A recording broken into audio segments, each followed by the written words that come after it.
Paramashivoham Om Nityananda Paramashivoham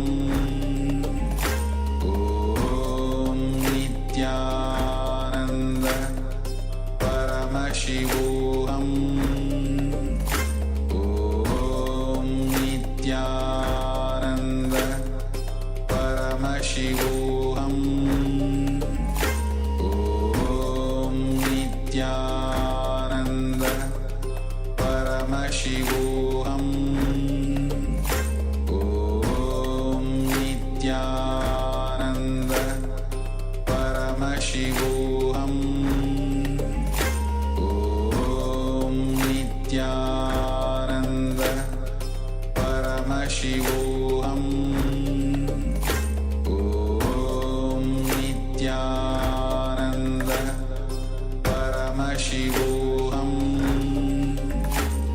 Om Nityananda Paramashivoham Om Nityananda Paramashivoham Om Nityananda Paramashivoham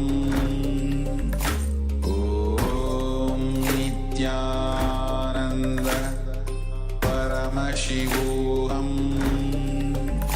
Om Nityananda Paramashivoham Om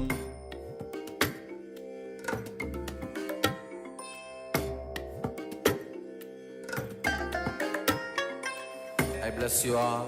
Let you all open all your three eyes and manifest the powers of Mahasadashiva. Om Nityananda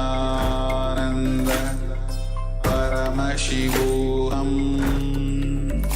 Om Nityananda Paramashivoham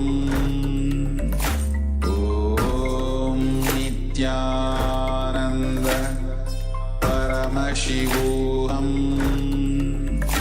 Om Nityananda Paramashivoham Om Nityananda Paramashivoham Om Nityananda Paramashivoham Om Nityananda Paramashivoham Om Nityananda Paramashivoham Om Nityananda Paramashivoham Om Nityananda Paramashivoham Om Nityananda Paramashivoham Om Nityananda Paramashivoham Om Nityananda Paramashivoham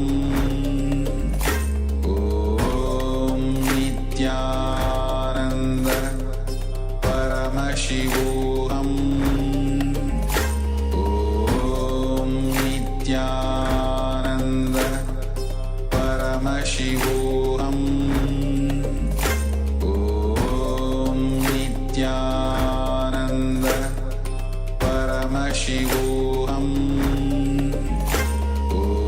Om Nityananda Paramashivoham Om Nityananda Paramashivoham Om Nityananda Paramashivoham Om Nityananda Paramashivoham Om Nityananda